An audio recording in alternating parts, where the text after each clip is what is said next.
آئے اور زحمت کی ہے اپنی تنظیمی امور میں منظوری کو، لیکن ساتھ یہ بھی میں کہنے کا حق رکھتا ہوں کہ لیٹ آنا، دیر سے آنا، کسی زمانے میں یہ بزرگان جانتے، یہ نکلتے تھے پمفلٹ تنظیمی، کسی تنظیم کو تباہ کرنے کے لیے کون کون سے کام کرنے چاہیے، ایک کام یہی ہے، لیٹ آنا، دیر سے آنا۔ میں حق رکھتا ہوں، اپنا محاسبہ کرو، آپ کا محاسبہ کرو، ہم اکٹھے بھی اسی لیے ہوتے ہیں، اپنا محاسبہ کریں، ہاتھ سے وہ قبلان تو ہاتھ سے وہ، یہاں اپنا حساب کر لو قبل اس کے وہاں تمہارا حساب ہو، وہاں تو عمل نہیں ہوگا نا، وہاں تو صرف حساب ہی دینا ہوگا۔ اس کے لیے تھوڑا سا جاگ رہے ہیں یا نہیں؟ جو جاگ رہا ہے صلوات پڑھ دے۔ یہ جو میرا موضوع ہے امام سجاد علیہ السلام کے حوالے سے، ان کا جو خطبہ ہے شام کے دربار میں، یہ بہت طویل موضوع ہے، میں 2 جملے فقط آپ کے گوش گزار کرتا ہوں اور ان کا ایک پیغام، ایک میسیج ختم ہے۔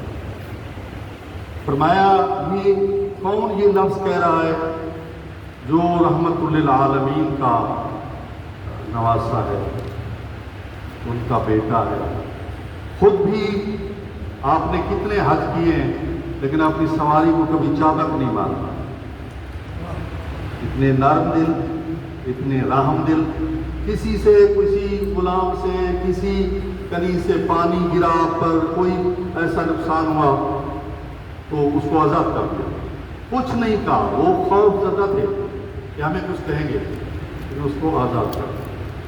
یعنی انتہائی نرم ہو امام، نرم مزاج امام، لیکن یہ جو لفظ کہہ رہے ہیں اس پہ آپ غور کریں، یہی میسج آپ کے لیے وہ ایک یہ ہے اور ایک اطلاع کافی ہے۔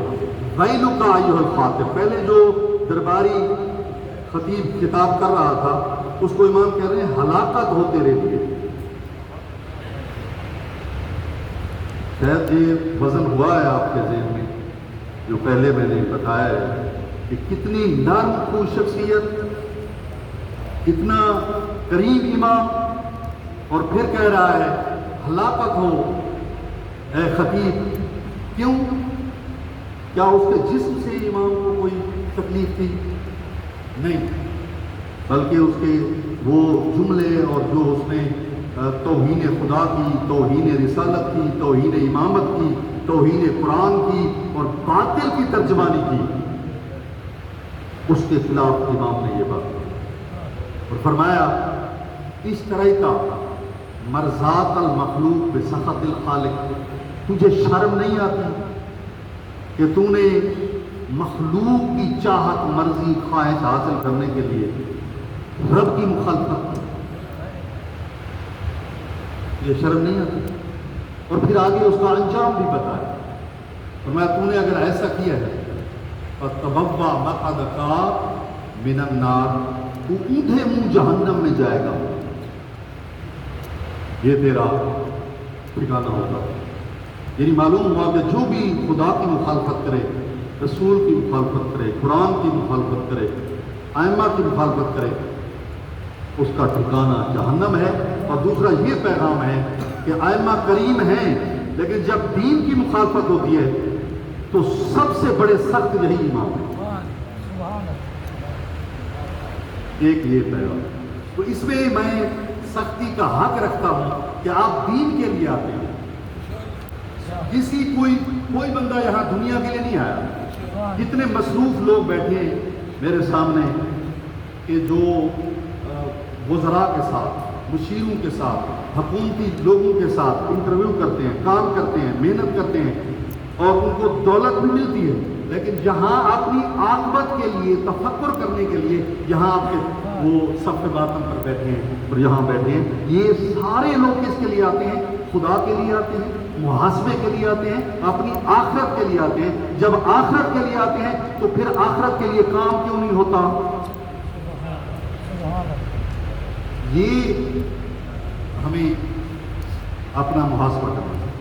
اگلی بات، یا یزید، جب یہ الفاظ سنیں خطیب کے، اس کو جو کہا، جو اس کا حق بنتا تھا، اس کے بارے میں امام نے کہا، پھر اجازت کی، یا یزید اذن لی ان ارقى هذه الاعواد، کیا میں بھی ان لکڑیوں کے ڈھیر پر بیٹھ کر کچھ کہہ سکتا ہوں؟ کتنا بڑا دوسرا یہ میسج ہے۔ ممبر کو ممبر کیوں نہیں کہہ رہے؟ کیونکہ ممبر کے جو تقاضے ہیں وہ وہاں پورے نہیں ہو رہے۔ ممبر کا لازمہ ہے ممبر اور حق، ممبر اور باطل کی مخالفت، ممبر اور قرآن کا پیغام، ممبر اور حسینیت کا پیغام، ممبر اور رسالت توحید کا پیغام۔ اگر یہ نہیں ہے تو ممبر نہیں ہے، لکڑیوں کا ڈھیر ہے۔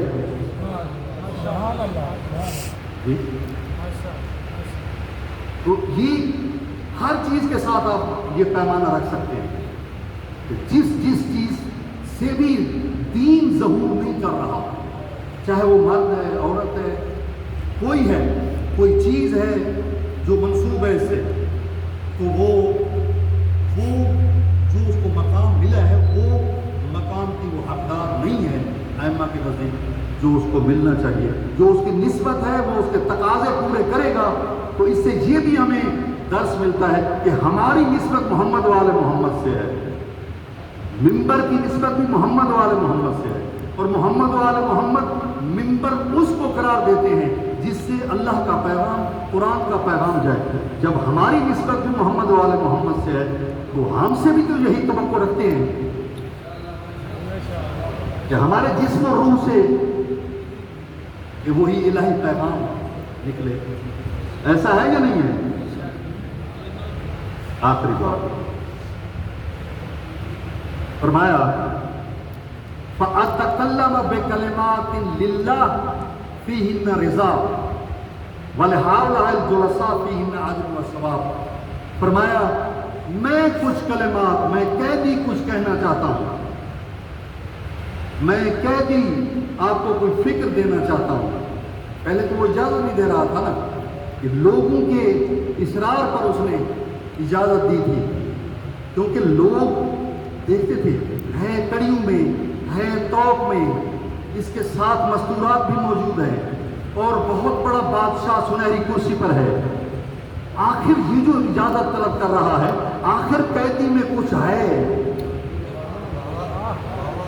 اس جوہر نایاب میں کچھ ہے۔ لیکن میں آپ کے سامنے آپ دوستوں میں پڑھ رہا ہوں، اس کے باوجود بھی کوئی ایسا جملہ سخت کہہ دوں، یا جرت بھی نہیں کر رہا ہوتا کہ یار سخت کہوں، ہو سکتا ہے پھر میری بات بھی نہ سنے، اور اتنے بڑے ظالم بادشاہ کے سامنے۔ تو پھر لوگوں نے بھی بھاپ لیا کہ آخر اس گوہر نایاب میں کچھ ہے، کہ قیدی کہتا ہے مجھے بھی تو کہنے دو اصرار پر۔ تو پھر امام نے کہا میں وہ کلمات کہوں گا، یہ میسج ہے، بات ختم۔ فِيهِنَّ رِضَا لِلَّهِ، اس خطیب کے مقابلے میں کہا کہ تو نے تو رب کی مخالفت کی تھی، لیکن میں وہ کلمات کہوں گا جس میں اللہ کی رضا۔ یہ آپ سب جمع ہیں اللہ کی رضا کے لیے جمع ہیں۔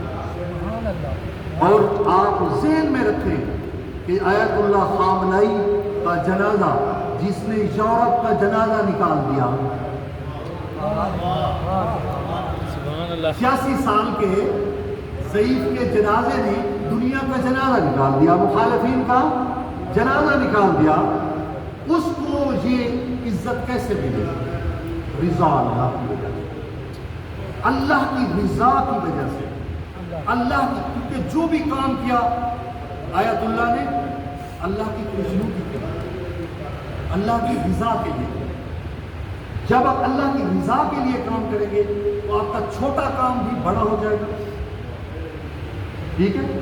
تو لہذا یہ نکتہ ہے تنظیم کے لیے، دوستوں کے لیے، کہ آپ جب بھی آئیں اللہ کی رضا کے لیے، اور جو اللہ کی رضا کے لیے آتا ہے تو پھر وہ کام سے رکتا نہیں ہے.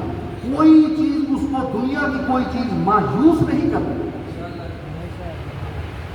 جب انسان اللہ کی رضا کے لیے آئے گا تو پتھر کھائے گا، اس کو پتہ نہیں چلے گا کہ پتھر لگے ہیں یا نہیں.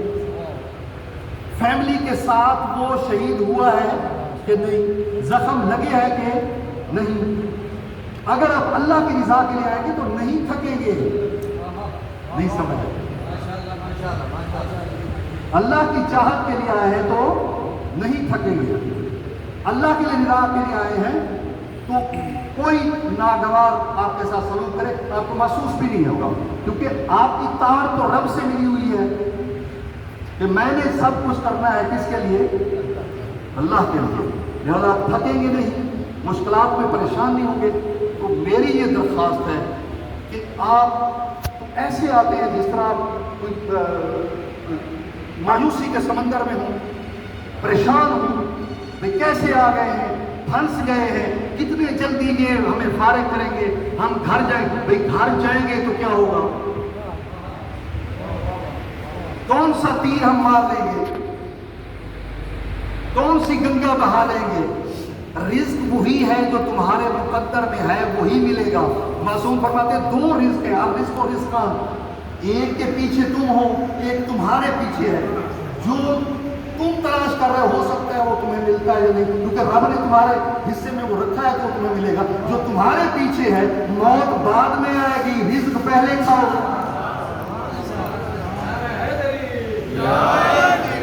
جلدی کیسی، پریشانی کیسی، جائیں یہ کر لیں وہ کر لیں. بھائی جو حصہ آپ کا ہے وہ کوئی کھا ہی نہیں سکتا جب تک آپ نہیں کھائیں گے. لہٰذا ابھی ڈاکٹر صاحب کا لیکچر ہونا ہے اور باقی احباب کا لیکچر ہونا ہے. ایک اسپرٹ لے کر آئیں، ایک جذبہ لے کر آئیں. یہ جو کتاب ہوتے ہیں کس کے لیے ہوتے ہیں؟ آپ کی روح کی تازگی کے لیے، ریفریش کرنے کے لیے، کہ آپ جائیں اور کام کریں، محنت کریں، خدا کے لیے محنت کریں. تو آپ دیکھیں گے کہ آپ کو بھی ایسے ہی عزت ملے گی جس طرح خامنہ صاحب کو ملے. کام کریں، خدا کام کریں اور خدا کی رضا کے لیے کریں. دعا ہے اللہ سب کو آواز بلند صلوات.